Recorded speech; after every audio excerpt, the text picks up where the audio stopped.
Hi, I'm Brent. Today we've got a video update for you on what to look for if you've got an early model Liberty GT here in Australia. Now this particular car is 04 model, but it's the same 04 to 06. It was the only car sold by Subaru in Australia with a 2-litre twin-scroll turbo engine. So it's not the normal EJ series turbo, which is common on the later model Subarus before they went to the DIT engine. And this car was only sold for about 2 or 3 years. But as the age of these cars are dragging on, some of the maintenance issues are becoming more obvious, and this one's a very good example of what you need to look for when it comes to maintenance issues, particularly with the suspension. And this one is particularly bad, which has lower control arm problems and rear bush failures. And if you're looking at buying one of these cars, or maybe you might own one, have a look at this car and I'll show you what to be aware of when you put the car up on a hoist. And we've got the lower control arm here, and have a look at this rear bush. And you can see in here just how much the bush moves a little bit by me prying on it, because this twists and bends. But in particular though, this bush up the front here is even worse on one side, but the one on this side is even worse again. And I'll try and move it. Where's it? Just in that one there. You can see it as you lever it, because this is what.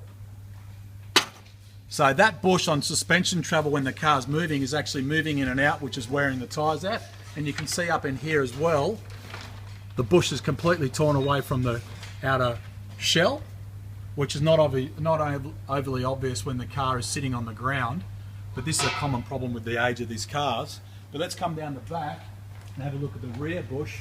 This bush here, you can see all of that there is actually oil and grease that's come out from the inside of this bush here, which is completely collapsed.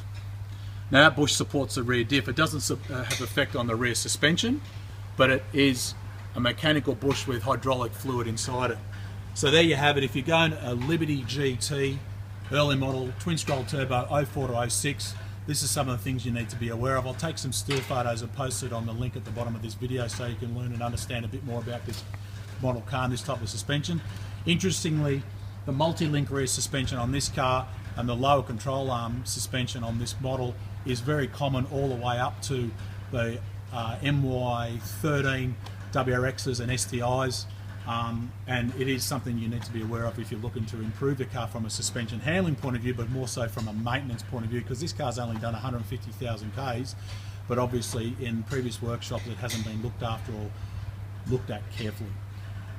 For more technical information, you can follow us on Facebook, YouTube, Twitter and Instagram, and make a comment on this video. Hope it helps you no matter where you are in the world. For today, I'm Brent Middleton. Thanks for watching.